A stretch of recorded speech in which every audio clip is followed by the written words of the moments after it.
It's everywhere we go. Amen. Come on and give the Lord your best hand clap of praise today. All right, somebody. Amen. And welcome to the cathedral today and to our online family. We welcome you guys as well. We want to encourage everybody, go ahead and hit the share button on whatever social media outlet you are on. We are firm believers here that church is not a location. It's not a place we attend. You are the church. So therefore, church is everywhere you go. Amen. And so why not take it with you? Take it with you. So I promise you today, in just a few minutes, I'm going to share a word with you. This will probably be the best message you've ever heard in your life. Amen. Amen. And so a lot of you say, Pastor, that's every Sunday. Thank you. Thank you so much. Amen. There you go. There you go. You just make sure you're picking up what I'm putting down. All right.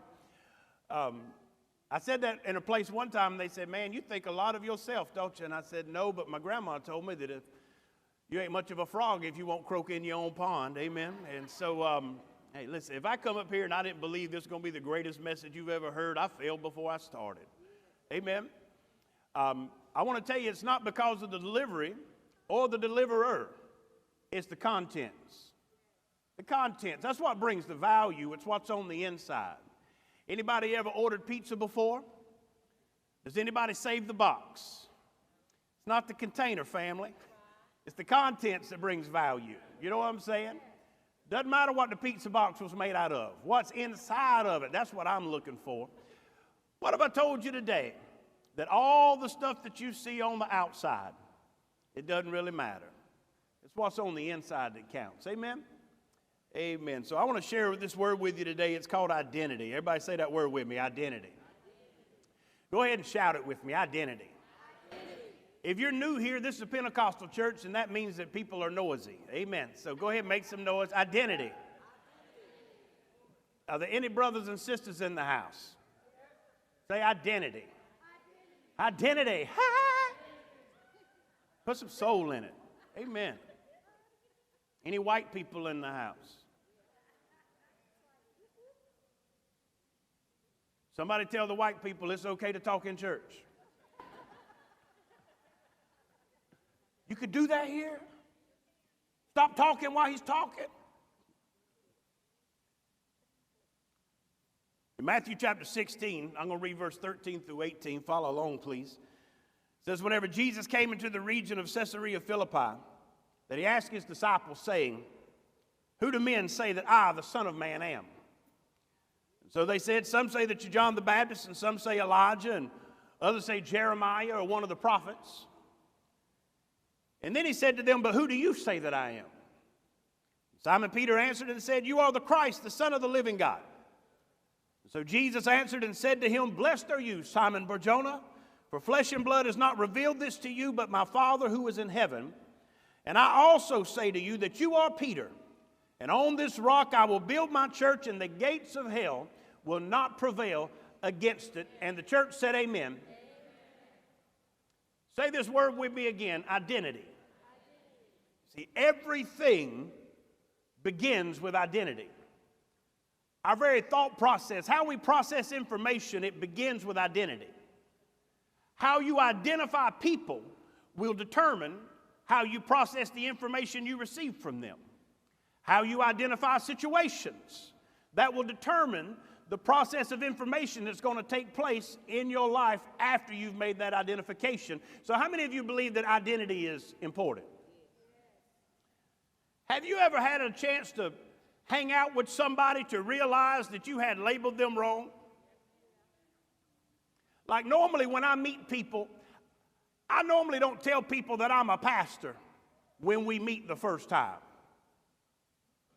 I don't lead with that one. I don't show up like, hi, my name's Alton. I'm a pastor, preacher of the word. Nice to meet you. I don't lead with that one.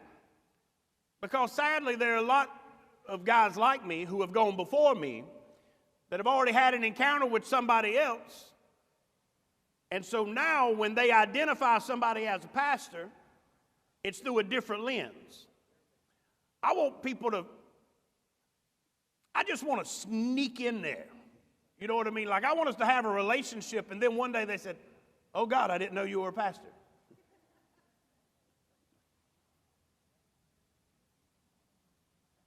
I want you to find out later. I want you to identify me as me. Identify me as me. I had a friend of mine that invited me to lunch one day. Any pastors, preachers in the room or watching, you need to be careful when people invite you to lunch. It's usually a setup. And so he said, come, just meet me at my office. And we met at the office, and I walked in. It was me. It was the guy that invited me to lunch. And it was a co-worker, it's a female. And he said, hey, this is my pastor. Pastor, she's going through a horrible divorce. And then he just kind of backs out of the shot. So I told her, I said, hey, I will let you know something real quick. This guy here, he just set you up and he set me up. This is all a setup. It's all a setup. I was supposed to be having lunch. I don't see no lunch here. I'm ready for lunch. Quite famished. I came expecting lunch. I identified this individual as somebody that was honest and true, and when he said, let's have lunch, I thought that's what was on the agenda. I know now he is a liar. Amen. Because the lady looked at me and she said, my husband's abusive and he's a drug addict, and she just starts naming all these things. I said, hey, friend, you don't have to justify this to me. You can't be in it, get out of it. I didn't think a pastor would say that. Why didn't you think a pastor would say that? Well, my parents are Christians, and therein lies the rub. They told me I was going to hell. I said, your parents are from hell. Wait, what? Girl, sounds like you in trouble. You should call on Jesus. But what about the state that I'm in? There's only one qualification for salvation, family. You got to be a sinner. Did you hear me? The only thing that you need to be present in your life to qualify you for salvation is sin. You got to have some sin. You got to be part of the fallen. Now, some of you's out there right now polishing up your halos. We all part of the fallen. Amen. Somebody asked me the other day, they wanted to make confession. I said, this is not a Catholic church. You don't have to make confession. I just feel like I need to let you know, Pastor. I've been volunteering at the church, and these are the things that are going on in my life. And I said, was you there last Sunday? They said, yeah. I said, you see all them people on stage? I said, yeah. I said, every one of them, sinners. Every one of them. You have no idea. You just worshiping with these people up here. You have no idea how dirty they really are. Every one of them have problems. They all have issues. Somewhere a long time ago in the church, somebody told us a story about Jesus, and because of that, we never really figured out who Jesus is. Is it possible that our identity of the church is flawed? And so, therefore, the message of the church is also flawed. I want to go on a little journey today, and I want to talk about the three identities of Jesus. The first Jesus that you know is the Jesus that somebody else told you about. The first Jesus that you ever encountered, you heard about from somebody else. Your mother, your father, your friend or co-worker or neighbor, schoolmate, maybe some crazy street evangelist standing on the side of the interstate holding up a sign that says testify or French fry. One of those guys. Recently, I was at at Truist Park for Game 6 of the National League Championship between the Atlanta Braves and the Dodgers. I will say that it's been a long time since the Braves have been to the World Series. I will also say that I have not ever attended a championship game before, but I did attend that one, and now they're in the World Series, so there's that. You can get all fired up for Eddie Rosario and Freddie Freeman. You can buy some pearls like Jock Peterson. You can do all that you wanted to. But I'm telling you, the difference was I carried the anointing to Truist Park. They brought it home. That's the difference. And after church today, I'm going to start a GoFundMe. If you want to see the Braves win that World Series, and you need to send me to it, and I'll bring home the victory, family. I got a plan. Carried my two youngest children with me. Why didn't you take all the children? Man, who can afford that? Come on, somebody. That's why we're starting to GoFundMe. Carried the two youngest with me, and as we're walking in, there are these guys who strategically placed themselves with bullhorns and megaphones, and they were preaching the gospel. And I'm going to share a little excerpt from what they were preaching. I was fired up. These guys had this conviction about them that they need to be at this event. Tens of thousands of people are going to show up, and they're going to preach to them, man. Great idea, fantastic. You're going to encounter somebody that needs Jesus. This many people, somebody needs Jesus. They positioned themselves just like a boulder in the middle of the river. You know, you had to just part in the sea there. It was great. Then I began to listen to the message, and the message was something like this. It said, "You're going to hell, sinner." That's a direct quote. "All of you going to worship at the shrine of athletes. You're going to hell, sinner." Megaphones and bullhorns, letting them have it. Now, listen, I appreciate your conviction, sir. And you're probably right. There's a bunch of these folks probably going to hell. But the only thing you've done is tell us something we already know. Because the Word of God said that Jesus didn't come into the world to condemn it, for the world was already condemned. Somebody say, already condemned. You got to tell me I'm going to hell. I know that. Why don't you tell me how to go to heaven? You see, I took a pause for a moment, and somebody said, "Pastor, you should have just went to preach." I was there to watch the ball game, not preach. Just got to recognize your assignment, family. I wasn't there to be nobody's pastor. I was there to be two kids' dad. Come on, somebody. I had already accepted the highest assignment. There's plenty of people here that can preach. These two kids got one dad. I'm going to do that. But I am going to talk about the other preachers that were there. Ain't that what preachers do? We watch people online. Somebody will watch this sermon today, and they'll preach against what I'm saying next week. That's where we are. Because we bought into this model that to get people saved, to bring people into the faith, apparently we need to identify everything that's wrong with them. I believe what we should do is just tell somebody what's right with you instead of focusing on what's wrong with them. Now, I can tell you what's right with me. I had an encounter with this man named Jesus, and he loved me anyway.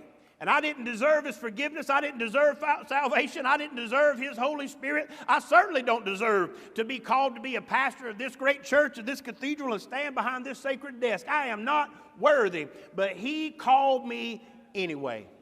Man, thank God that he didn't identify me as all the others, but he saw what was inside of me and saved me anyway.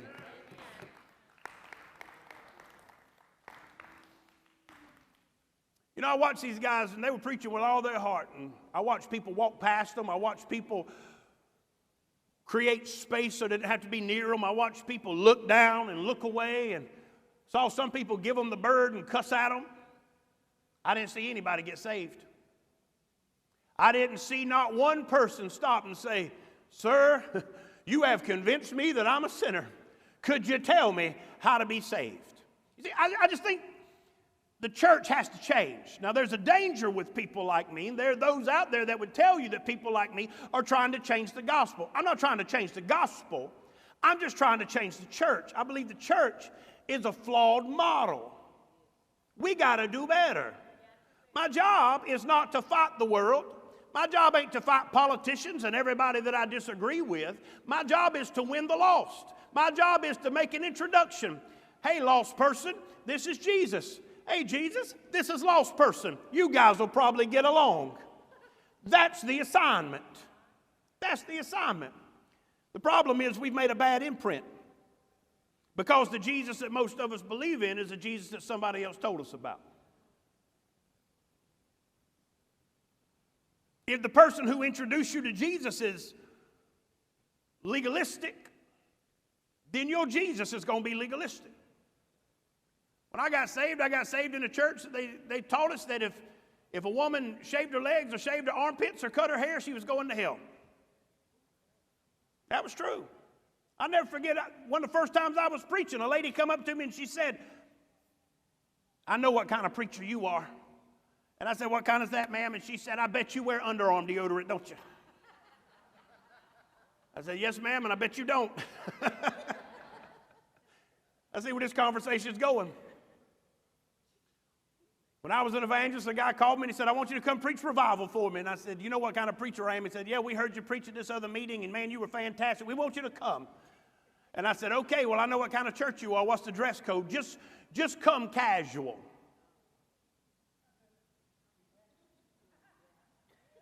My casual and your casual might be two different things. My casual might be some cut-off blue jeans and a Leonard Skinner t-shirt. Come on, somebody. I like them tuxedo t-shirts. But I'm also fancy. Same time. But I understood the assignment, so I put on some khakis. It was summertime in South Georgia.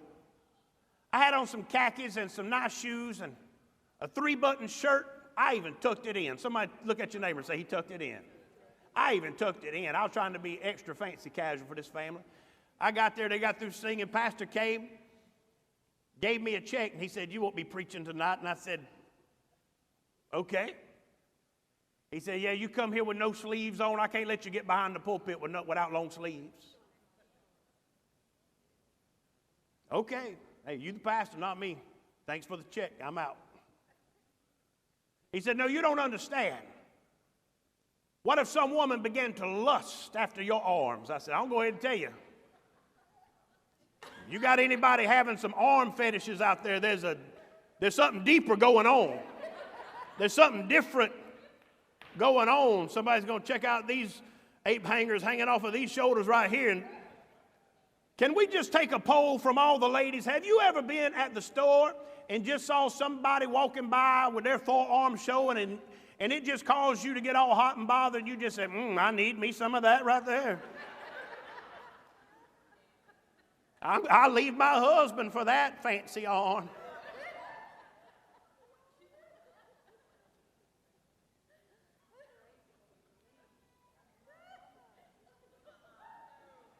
Man, sometimes we just silly.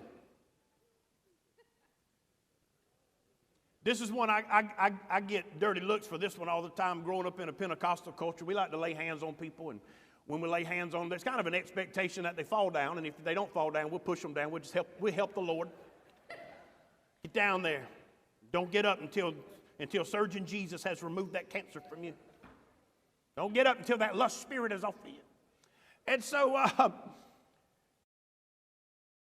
man, and there were people running around with blankets and putting them on people, and I said, are they cold? Pastor, we got to keep them modest. Got to keep them modest. That ain't your business. Well, what if they fall down and all their business is showing? I said, well, I need some prayer mothers that'll come lay on top of somebody. Man, quit throwing a blanket on somebody. Put a prayer warrior with them. Put somebody with them.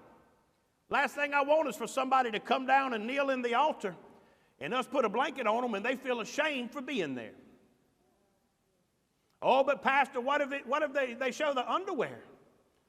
Well, what if they ain't got none on? That's what I'm talking about. I don't know what day and age you live in.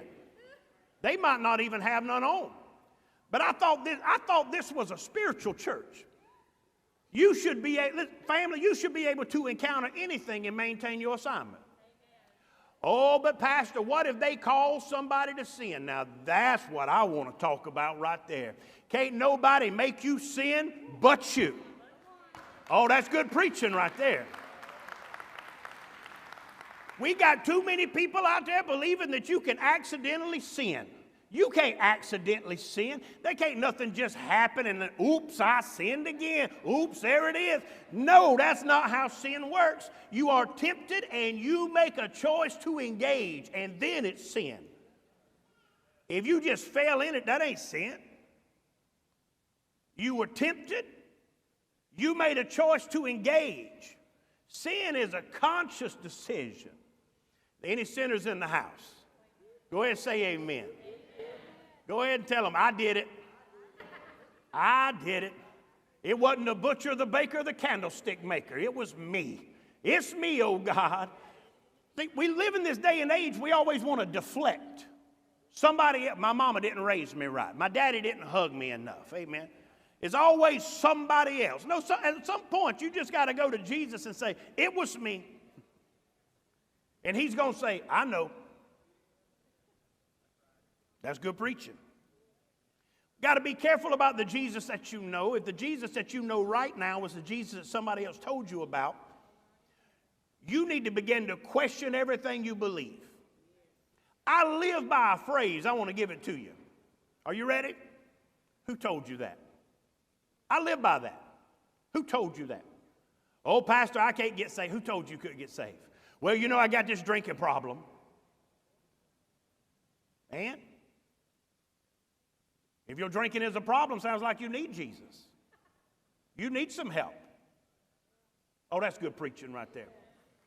I can tell who was at Halloween parties last night. Y'all got quiet. Y'all got quiet on the preacher. Oh, Pastor, I've been divorced 3 times. I can't go to church. Who told you that? I cheated on my spouse. The Lord can't forgive me. Who told you that? My Bible tells me there was a woman caught in the act of adultery. They threw her naked at the feet of Jesus. And you say, Pastor, the Bible don't say she was naked. Listen, they caught her in the act. The kind of people that'll catch you in the act and throw you in front of Jesus ain't the kind of people that's going to let you get dressed before they do it. Somebody say, in the act.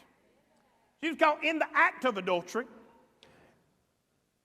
Jesus talked to the people that were there. He talked to the religious people. He did some sand art. He got down, drew in the sand, and piddled around a little bit. They didn't have cell phones then. He had to do something else to maintain his time. And he finally gave him this great wisdom. He said, whoever doesn't have any owner sounds great.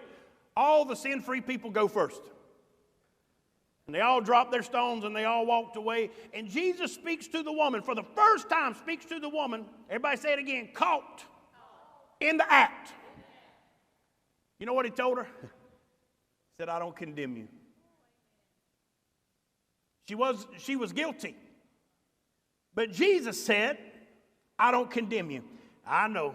There's some religious people out there that said, tell it all, Pastor, tell it all. Now, he gave her some instruction. He said, go and sin no more. You know what that means? It means if you don't want this to happen again, you don't want super religious people to come and drag you butt naked out of your house when you're in the bed with somebody you shouldn't have been in bed with, you don't want that to happen again, then don't do that again.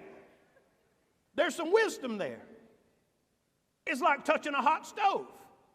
We've all done it one time, but we know not to do it again. Now, some of us is hard-headed, but we are constantly reminded, I shouldn't have done that. That's what that means. Go and sin no more. Jesus said, hey, the things that are destroying your life, stop doing them. Things that are tearing you apart, just don't do that. Isn't that some good advice? Any parents in the house? Any parents online? Have you ever given that advice to your children? Hey, that's going to hurt you. What do we say? Don't do that. Or if they do it anyway, what do we tell them? Don't do it again. This is Jesus' daughter. I don't condemn you, first of all. Second of all, this is probably going to be a problem for you as you move forward in life. I don't think I'd do that no more. I want to know today, who told you you couldn't be saved? Who told you that what you've done has disqualified you from Jesus? Who told you that you've gone too far? Pastor, I'm gay. I can't get saved. Who told you that? Well, the Bible says it's a sin. Well, there's a bunch of sins in there. One of them is a deadly sin. It's called gluttony. How come all these fat preachers can get saved? You know what, family? That was an inside thought. My bad.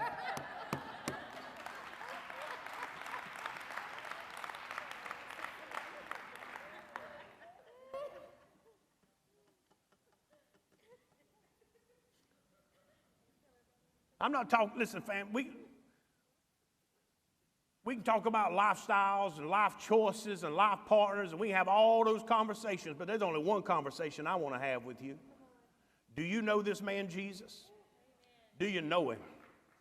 Do you know him?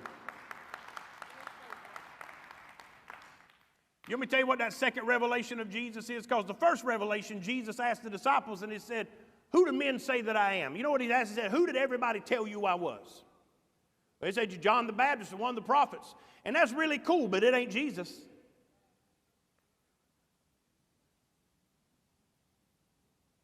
Then he gets to revelation number 2. Who do you say that I am? See, you got to grow in your faith. You got to go beyond what somebody else told you about Jesus. You need to know Jesus. All these things I mentioned a while ago, gluttony, homosexuality. What about slothfulness? That's on that list. Isn't it crazy that the church identifies 7 deadly sins, but homosexuality is not on the list? I didn't say it wasn't sin. I just said it wasn't on the list. When you look into Scripture and you find the things that God hates, it ain't on the list. I can tell you what is on the list.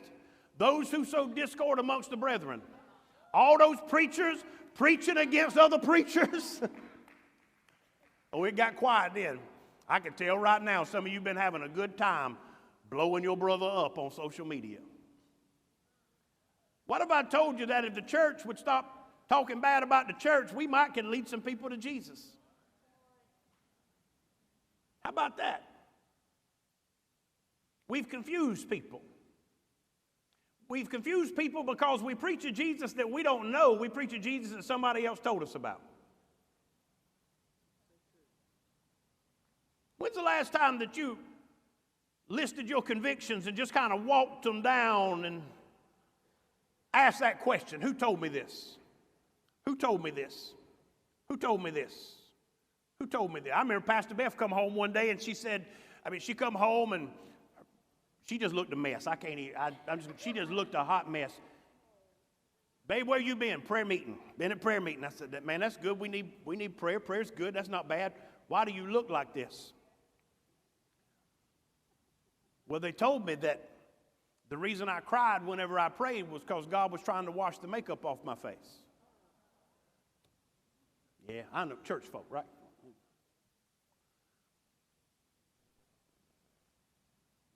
She quit wearing makeup, started letting her hair grow out, started wearing denim skirts and homemade blouses.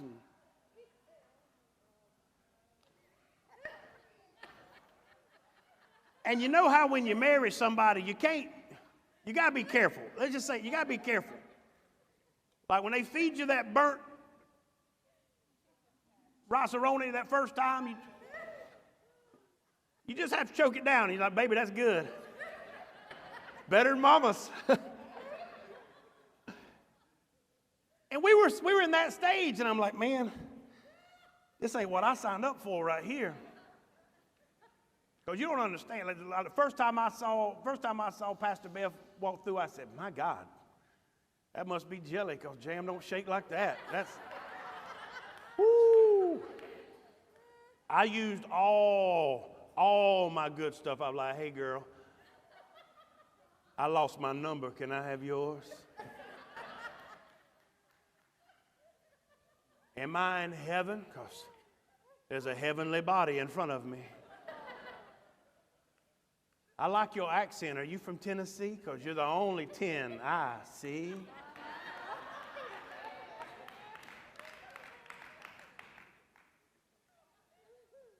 You got any fries with that shake? And now all of a sudden, just as plain as an old pail. I did not sign up for this. This was not part of the agreement. You did not. What's happening? Some of you say, Pastor, that just sounds horrible. I'm glad you agree with me. It was horrible. She should have never done that. And she told me, I finally mustered up the courage. I said, what are you trying to accomplish? And she said, I want to be holy. And I said, well, you one consonant too far. You homely. Like you was on the way. You was on the way to holy and kept going. You got homely, and I don't know what happened.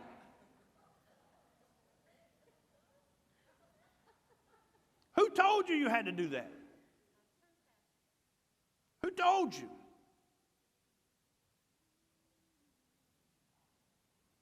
Some of the crazy things that keep you from serving the kingdom. What are some of the reasons that you have disqualified yourself from serving Jesus and his kingdom? Who told you that? because it wasn't Jesus. Jesus used all kind of weird, freaky people.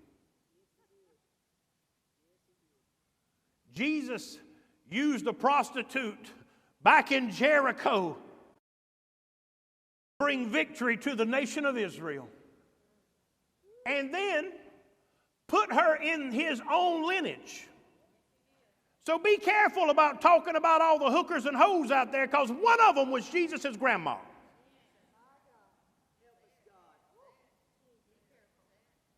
Oh, the Lord can't use nobody like you. Really tell Naaman that. Because God used an ass to talk to the prophet. Some of you out there right now saying, Pastor, you should have said donkey. Nope, because you've been following the advice of an ass for a long time. I said what I said. Sometimes you just got to recognize the source and call it what it is.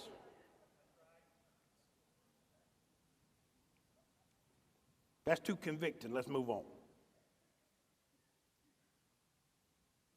The second Jesus is the Jesus that you know. Is whenever you start to pray, when you start to read this Bible. You got to discover Jesus for yourself. You cannot go through life living for somebody else's Jesus. You got to live for your Jesus. I know that's dangerous. Oh, Pastor, what if they do it wrong? I trust Jesus that he loves them more than I love them. If they're doing it wrong, he has a way of making it right. I never forget my good friend Jimmy Cothran. Jimmy was a motorcycle outlaw kind of guy, and out there living like hell and doing everything that he wanted to do and running fast. And his daddy was a Church of God preacher and was praying for him. And Jimmy left his daddy's house one day and he said, I don't want nothing to do with you or your Jesus. And whenever he left, his daddy prayed and he said, Lord, I've gone as far as I can go with him. Just clip his wings, Lord. Don't let him fall too hard. That day, somebody T-boned Jimmy on his motorcycle. The person that hit him didn't have no driver's license, so they left him laying right there. Jimmy had no feeling in his whole body. He was laying on the side of the road and he couldn't move. From the waist down, he couldn't move. He said, I was mad. I was cussing the guy that hit me. I was cussing God for letting me get hit. And then I realized I was laying on top of a fire ant bed. And the ants started crawling all over me, biting me on my face, up in my nose, in my mouth. He said, I quit cussing. I started praying. Somebody look at your neighbor and say, Jesus knows how. What happened to old Jimmy? He's a Congregational Methodist pastor today. Amen. With one leg. God chopped his leg off and made him a pastor. I don't know what kind of Jesus you know. I'm talking to somebody out there right now. Keep playing games. See, we got two different crowds. We got some people out there that tells you that that you ain't good enough for Jesus, and so help yourself. But then you got other people out there that tell you that Jesus ain't that involved in your life. Pastor, you really believe that God cut that man's leg off? Ain't my story. That's the way he tells it. He'll tell his congregation, God had to cut off my leg to get my attention. What's he got to do to you?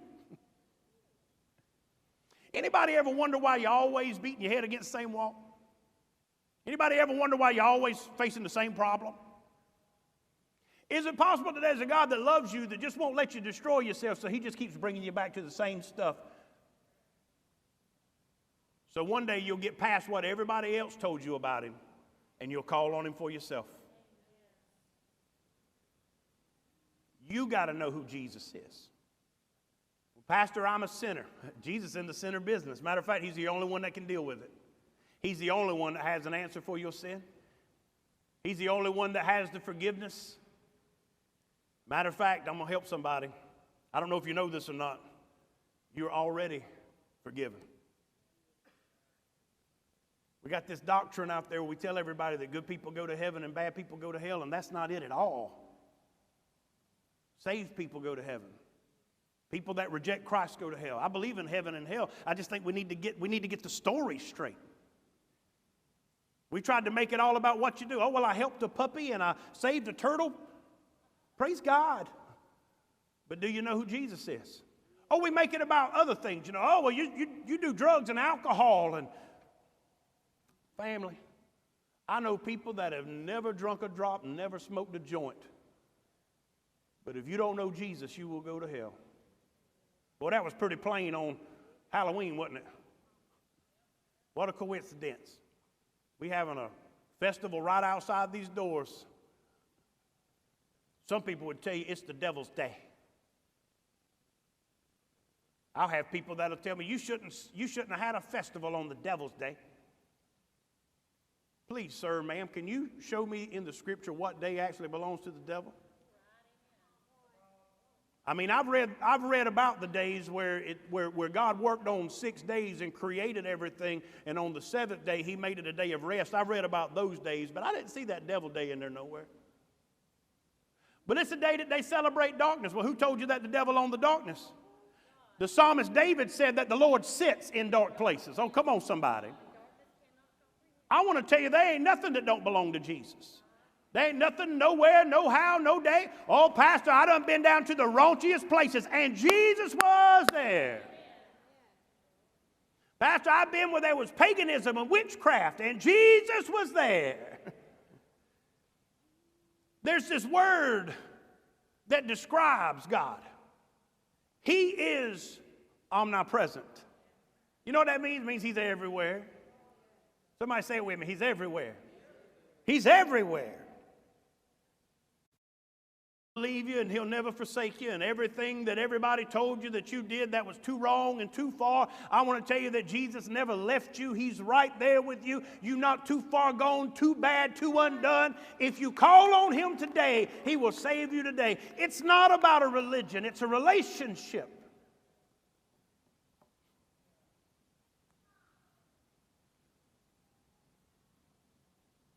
Peter's new revelation of Jesus was no longer confined to what others knew. I know Jesus for myself now. And look at somebody real quick and tell them you need to know Jesus for yourself. Man, it's a church full of wimps and wusses. Look at somebody. Stop being so sheepish. Look at somebody. Some of you came here with somebody and didn't even look at them. How are we going to save the world? You won't even talk to the person sitting beside you in the church. Look at somebody and tell them you need to know Jesus for yourself.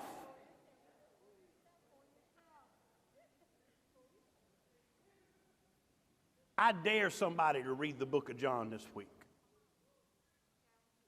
I dare you to read the book of John and just know Jesus for yourself. You're going to find two common phrases in the book of John. Jesus always refers to himself as the Son of Man in that book. He's the Son of Man. You know why? He's identifying with people. He said, I was born from a woman, come out the same hoo-ha that you did. I'm just like you.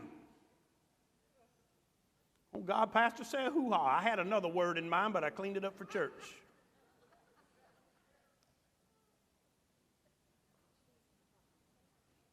You'll find another man in there, John, who actually wrote the book that never refers to himself as John either.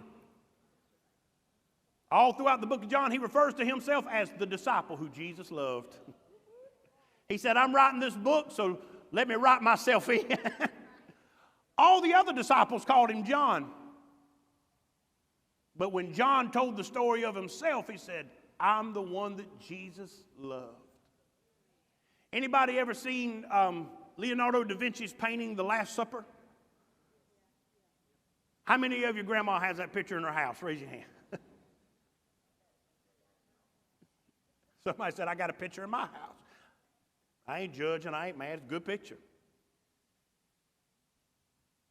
In that picture, there's only two disciples that you can really figure out who they are. One of them is Peter. He's the one that has a knife. If you look, he's got his hand like that. And he has a knife in his hand. It's the same knife that he used to cut the ear off of the soldier that comes to arrest Jesus later. That's why Leonardo painted it that way. But the other disciple we can pick out in there is John. They didn't have nameplates. We don't know who they are. There was an instruction that popped up over their image and said, tag this friend. We didn't have any of that back then. We don't know I don't know which one Matthew was. I don't know which one. I don't know who they were. But the one with the knife, I think I know who that is. That's that mean Christian there, cutting everybody that tries to get close to Jesus. But there was another one right in the middle, had his head laid on Jesus in that picture. That's John. Because in the book of John, nobody else talks about it, but in the book of John, John talks about that moment. And he talks about when they were having that Last Supper, and he says, and I sat there with the Lord, and I laid my head on his breast because I'm the one that Jesus loves. You know, all the other disciples were jealous about that. They wrote about it in their Gospels. They talked about the times that John would come and say, Jesus, can I have a seat beside you? One time, John even got his mama to go do it. John's mama went up and said, when you get to heaven, can there be a special seat for my son beside you?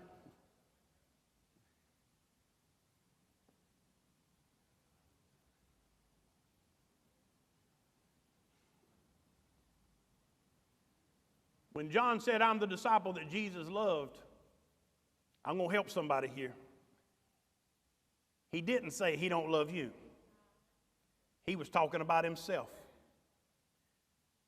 Everybody gets so mad about what somebody else is saying because we don't understand. We have the wrong identities of people, and so we're processing information wrong.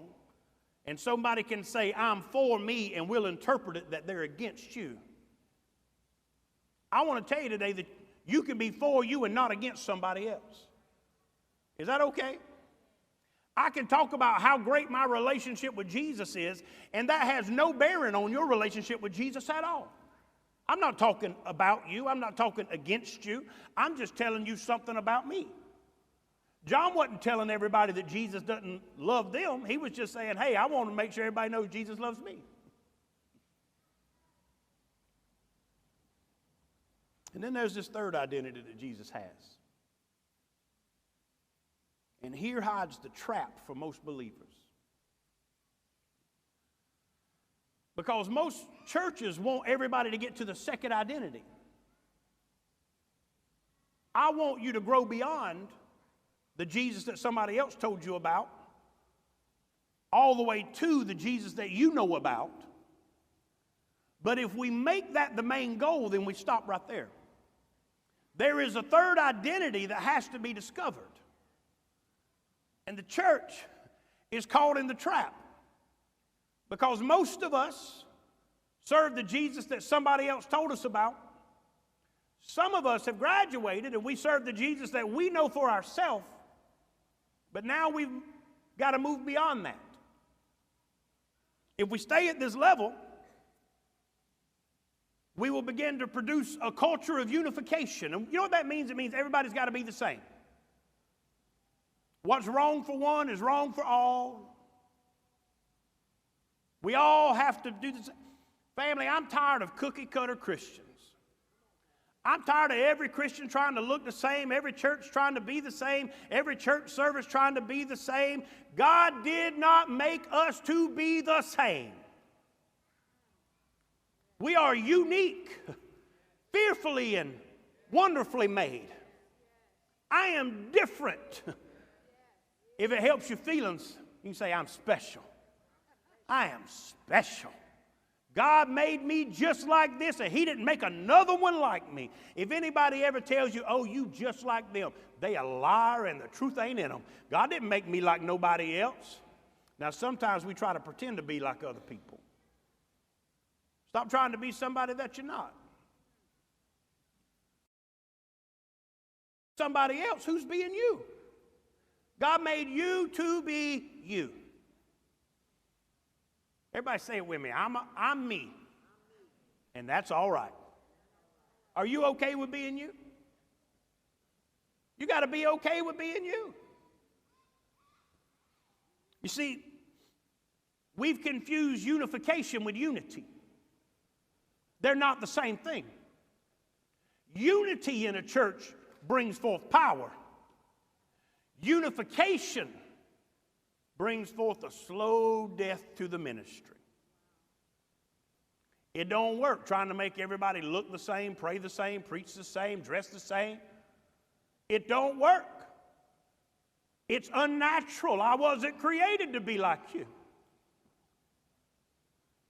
See, unification says we're all equal. Unification says we're all the same. That's why we're in such a mess today. We thought we were doing a good job. When we ended segregation in schools, go with me. We ended segregation in schools. We began to bring everybody together, but the process we used was unification. And we began to indoctrinate our children, and we began to teach something. Listen to this. We're all the same.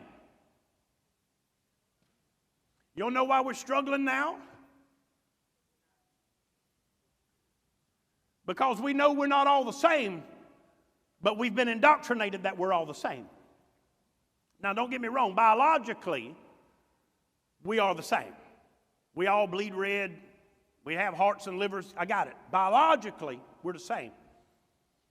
But me and you didn't come from the same house. We didn't come from the same woman. We didn't grow up on the same street. We didn't have the same experience, the same encounter, or the same imprint on information. The way that I process information is going to be different than the way you process information. For instance, I was in a park not long ago, and a police car came by. And one man told his grandson, look, he's chasing the bad guys. And another man told his grandson, he said, no, that is the bad guy. We're all the same. Apparently not. Same situation, two different interpretations. Pastor, the police are good. They are, until you get a bad one. Boy, that got touchy real fast, didn't it? How come you can post about it and you get mad when I preach about it? I done seen all your blue wave and red elephants and everything else. My God, I've bit my tongue long enough about it. You more concerned with the White House than God's house. Come on, somebody. People are dying and going to hell, and you still arguing about who you're going to vote for. Man, just recognize the assignment. Can I tell you that I have people that I call my close friends that are Democrats? I got some more people that I call close friends that are Republicans. And you say, Pastor, what are you? A Christian. Some of you waiting on something else. That was it. There's like a period at the end of that. I'm just a Christian. Who do you vote for? You'd be blown away.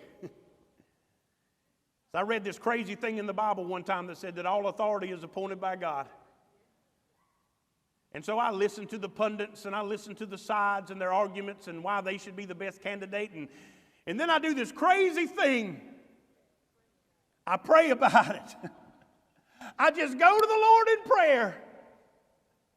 And there have been some times that I have pulled a lever or touched a touch screen, and I prayed again and said, Lord, are you sure? And the Lord said, yep, that's my pick. And I said, well, it ain't mine, but okay. Oh, Pastor, that's a silly way to do it because the way you do it so much better. The way you do it, ruining families and friendships and splitting up social groups and churches, and somebody used to be your best friend, and all of a sudden, because they got a Trump flag on, now you got to hate them forever. They got a Biden bumper sticker, and now they're your enemy. I know during this last election, we had a bunch of prophets that prophesied and got it wrong.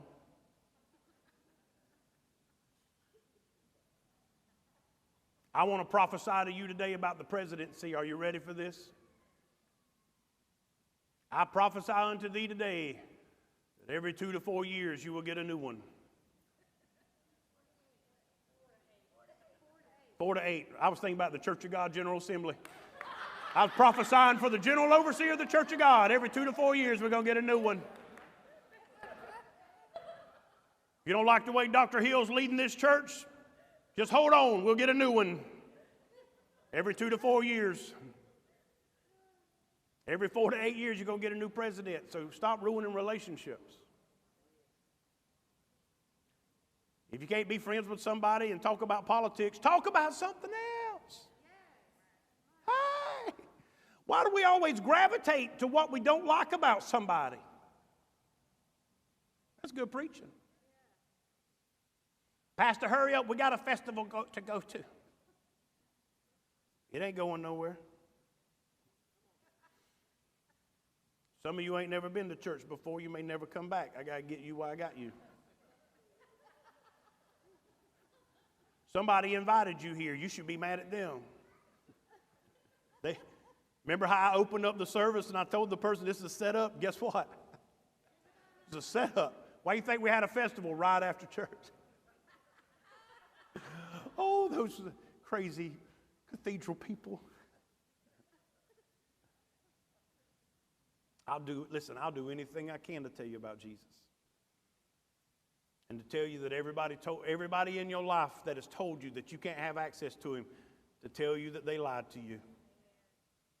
Now, I ain't mad at them because they were probably telling you about the Jesus that somebody else told them about. We teach what we know, but we seldom challenge what we were taught. Pastor, you can't instruct people to challenge the church. I think we should. I think we should challenge the church. I think we should challenge everything we know about it and everything that we've ever been taught about it. I think we need to understand who Jesus is. I think you need to know Jesus for yourself. But Pastor, what if somebody gets it wrong? I just believe that the Holy Ghost is powerful enough to keep you right. I don't know what I can do better than He can do. And that leads me to that third revelation, the one that we have yet to attain to. Yeah, I know the Jesus that somebody told me about, and I even know the Jesus that I know for myself. That third level of revelation, family, this is it. Jesus is having a conversation with Peter, and he said, "Who do men say that I am?" And then he said, "Who do you say that I am?" And then he says this. Whenever Peter says, "You are the Christ, the Son of the living God," he says, "Well, blessed are you, because God revealed that to you.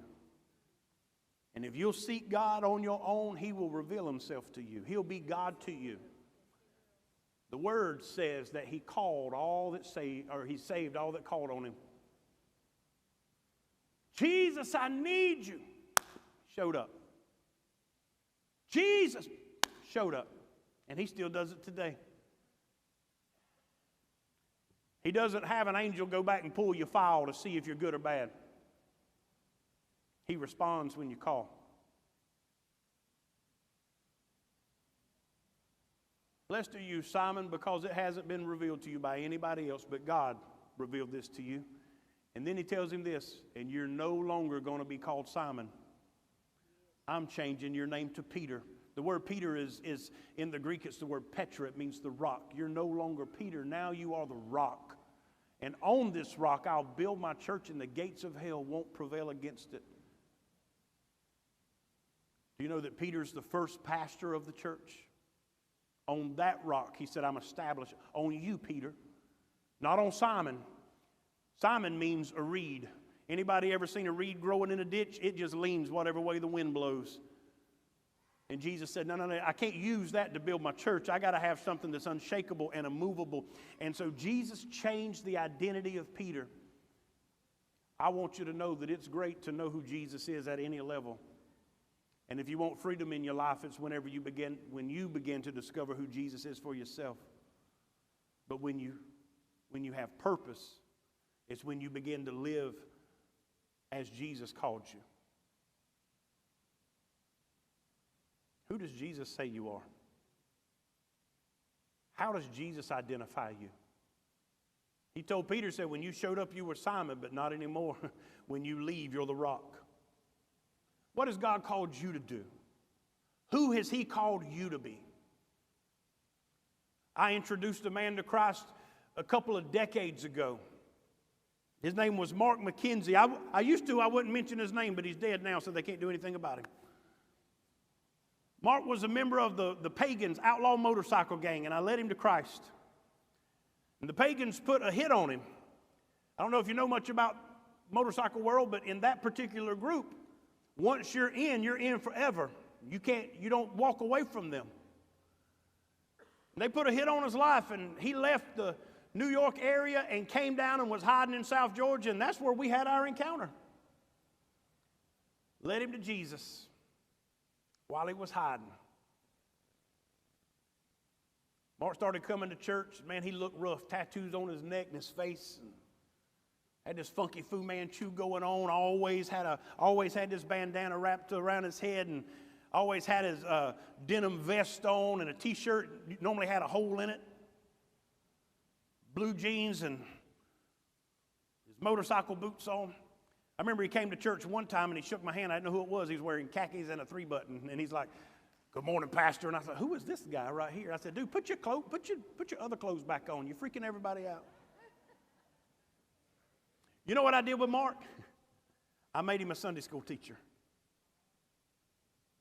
You know what he told me? He said, "Pastor, I'm struggling with stuff, though. I'm struggling with stuff." He said, I still cuss a lot, and I drink, and I smoke. And he just tell me all this stuff he does. But man, I watched this guy from the time that he asked Jesus to save him. He devoured the Word of God. He was always in the Word. He called me every day. "Pastor, I was reading this. What's it mean? Pastor, I read this. What's it mean? Pastor, I read it. What's it mean?"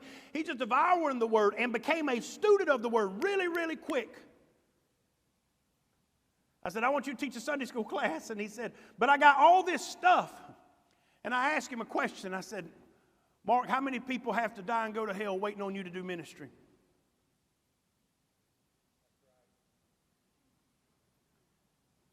Who told you it was okay for you to disqualify yourself from doing this? "But you don't understand, I got this stuff." I said, "You don't understand, we all got stuff. I'm the pastor of this church. I'm holier than everybody here. I got stuff. Stop lying to yourself. I got stuff."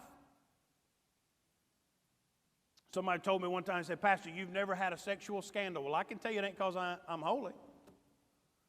I follow this practice. I keep my wife close to me. She don't let me sleep with other people. "Can I sleep with other people?" She said no. Problem solved. Both ways, I've told her too. All that. Mine. I show ownership. You know, people always get uptight. "Pastor, you can't talk about sex in church." Who told you Christians wasn't sexy? If Christians ain't sexy, where all these little Christians keep coming from?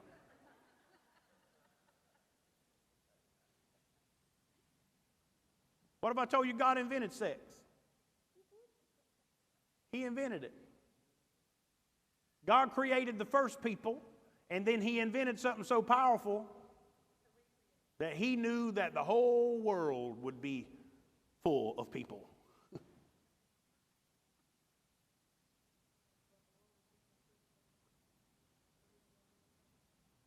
I wonder if anybody in this room has ever spent the time in prayer and study of the Word to discover who God called you to be.